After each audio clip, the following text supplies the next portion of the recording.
আসসালামু আলাইকুম প্রিয় ভাই বোনেরা, আপনারা রাইস কুকারে রান্না করলে এই যে এই কাঠের চামচ বা কাঠের চটা বলেন, কাঠের ফালটা বলেন, এগুলো দিয়ে নাড়াচাড়া করবেন। তো সেটা যাই হোক, মানে ভাত তরকারি, হ্যাঁ, এটা কারেন্টের সেফটির জন্য কাঠের চামচে করবেন। আমি এখানে কেসকি মাছ বসিয়েছি, এখনও হয়নি, একদম পোড়া পোড়া হবে, পুরোপুরি চটচড়ি হবে।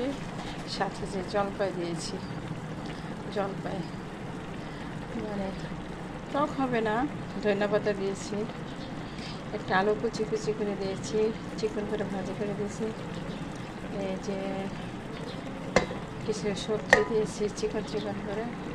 তো একদম চটচড়ি হবে এটা কেসকি মাছ। এই যে কেসকি মাছ,